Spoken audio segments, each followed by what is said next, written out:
Assalamualaikum warahmatullahi wabarakatuh.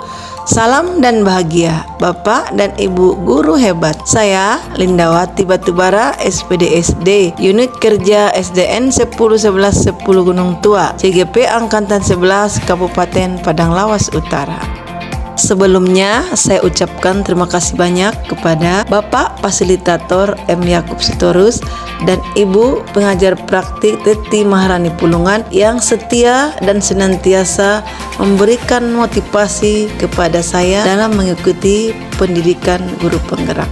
Pada kesempatan kali ini, saya akan memaparkan tugas demonstrasi kontekstual modul 1.3 visi guru penggerak. Untuk merumuskan visi guru penggerak, dapat menggunakan pendekatan inquiry apresiatif, yaitu mengidentifikasi hal-hal baik yang sudah ada di sekolah dan mencari cara agar hal tersebut dapat dipertahankan, serta memunculkan strategi untuk mewujudkan perubahan yang baik.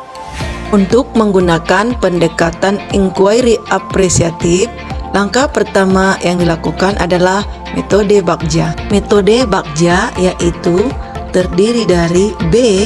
Buat pertanyaan, yaitu merumuskan pertanyaan sebagai penentu arah penelusuran terkait perubahan yang diinginkan atau diimpikan. A.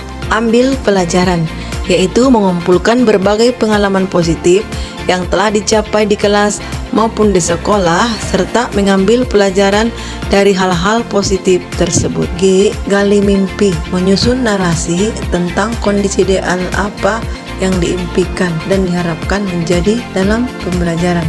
Pada tahap ini, visi benar-benar dirumuskan dengan jelas. Selanjutnya, J. Jabarkan rencana, yaitu merumuskan rencana tindakan tentang hal-hal penting apa yang perlu dilakukan untuk mewujudkan visi. Terakhir, A. Atur eksekusi, yaitu merumuskan langkah-langkah yang akan diambil, siapa yang akan diajak, dan pasti mau untuk terlibat, bagaimana strateginya dan aksi lainnya demi mewujudkan visi.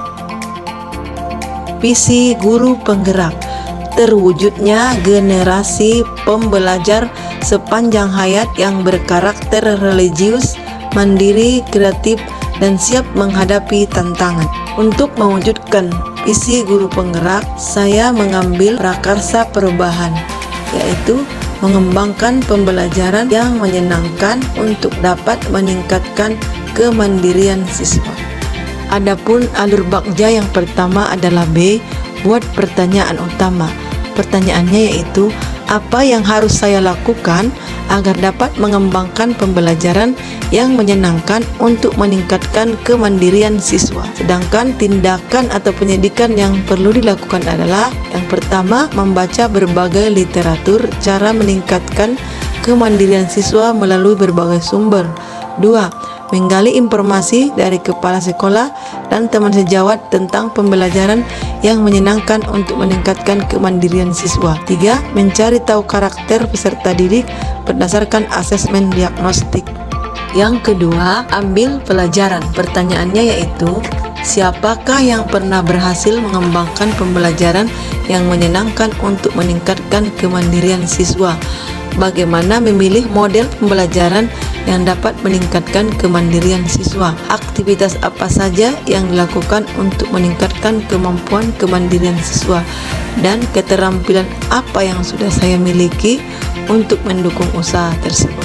Daftar tindakan atau penyelidikan yang perlu dilakukan adalah mencari contoh nyata bagaimana pembelajaran yang dapat meningkatkan kemandirian siswa melalui wawancara, korespondensi, studi literatur secara mandiri dan kolaborasi. Mencari informasi model pembelajaran yang dapat meningkatkan kemandirian siswa.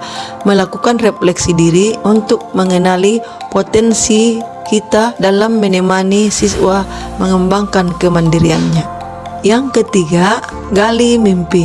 Pertanyaannya yaitu, apakah kebiasaan-kebiasaan baru yang saya bayangkan terjadi jika pembelajaran yang dapat meningkatkan kemandirian siswa telah berjalan dengan baik? Daftar tindakan penyelidikan yang perlu dilakukan adalah melakukan observasi kelas untuk mengetahui bagaimana aktivitas siswa dalam berintegrasi dalam pembelajaran, apakah mereka aktif dan bertanggung jawab dalam diskusi. Melakukan wawancara untuk mendapatkan umpan balik langsung dari siswa mengenai pengalaman mereka, seberapa sering mereka merasa mandiri dalam pembelajaran. Yang keempat, jabarkan rencana. Pertanyaannya adalah, apa langkah paling sederhana yang bisa dilakukan untuk mengembangkan pelajaran yang dapat meningkatkan kemandirian siswa? Apakah langkah terobosan untuk menguatkan praktik baik di kelas? Daftar tindakan penyelidikan yang perlu dilakukan adalah analisis kebutuhan melalui wawancara dengan siswa untuk mengetahui kebutuhan dan hambatan yang dihadapi dalam meningkatkan kemandirian. Studi literatur tentang metode pembelajaran yang telah terbukti efektif dalam meningkatkan kemandirian siswa.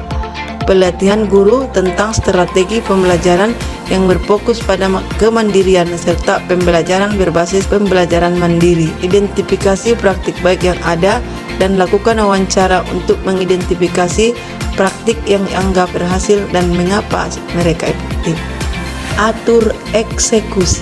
Pertanyaannya adalah, siapa yang bisa mengarahkan dan memantau saya dalam menerapkan dan mengembangkan pembelajaran yang dapat meningkatkan kemandirian siswa? Daftar tindakan penyelidikan yang perlu dilakukan adalah membuat daftar rekan yang dapat mengobservasi kelas saya untuk mengidentifikasi hal-hal mandiri yang baru yang terjadi di kelas saya, membuat rubrik tentang indikator pembelajaran mandiri, menyusun rencana program kegiatan penguatan pembelajaran mandiri. Demikianlah pemaparan saya. Terima kasih. Salam dan bahagia. Wassalamualaikum warahmatullahi wabarakatuh.